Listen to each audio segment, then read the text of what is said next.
न समझी कैकेयी यह बात, कहा उससे यह क्या उत्पात।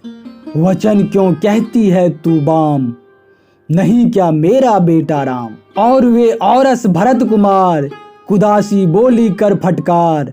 कहा रानी ने पाकर खेद, भला दोनों में है क्या भेद। तब मंथरा बोलती है, और भरत कुमार कौन है? भरत आपका बेटा नहीं है क्या? फिर महारानी बोलती है कि भरत और राम में भेद क्या है? दोनों ही हमारे पुत्र हैं। भेद? दासी ने कहा सतर्क, सवेरे दिखला देगा अर्क। राजमाता होगी जब एक, दूसरी देखेगी अभिषेक। और मंथरा बोलती है, भेद? भेद क्या है? वो तो कल सवेरे पता चल ही जाएगा, जब महारानी कौशल्या राजमाता बनेगी और आप सिर्फ राम का राज्य अभिषेक देखेंगे। रोक कर कैकेयी ने रोष, कहा देती है किसको दोष। राम की माँ क्या कल या आज, कहेगा मुझे न लोक समाज।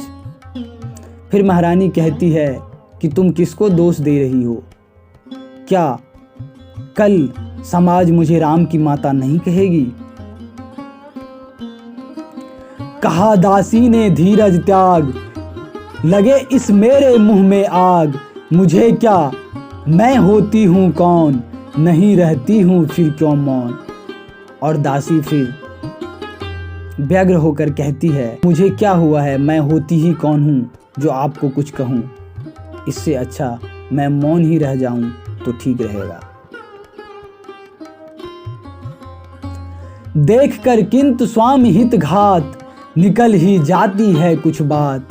इधर भोली है जैसी आप, समझती सबको वैसी आप। इसके बाद मंथरा बोली कि आप मेरी स्वामिनी हो और इससे आपकी भलाई के लिए मेरे मुंह से कुछ बात निकल ही जाती है। और आप जितनी भोली हो, आप उसी प्रकार आप सभी को उतना ही भोली समझते हो। नहीं तो यह सीधा षड्यंत्र, रचा क्यों जाता यहाँ स्वतंत्र। महारानी कौशल्या आज, सहज सज लेती क्या सब साज। और मंथरा बोल रही है कि नहीं तो इस तरह का षड्यंत्र ऐसे स्वतंत्र रचा जा रहा है महारानी कौशल्या के द्वारा, और आप भोले बनकर इसे देख रहे हो। कहा रानी ने क्या षड्यंत्र, वचन है तेरे मयिक मंत्र। हुई जाती हूं मैं उद्भ्रांत, खोल कर कह तू सब वृतांत। और कैकेयी कहती है कि कौन सी षड्यंत्र की बात तुम कर रही हो?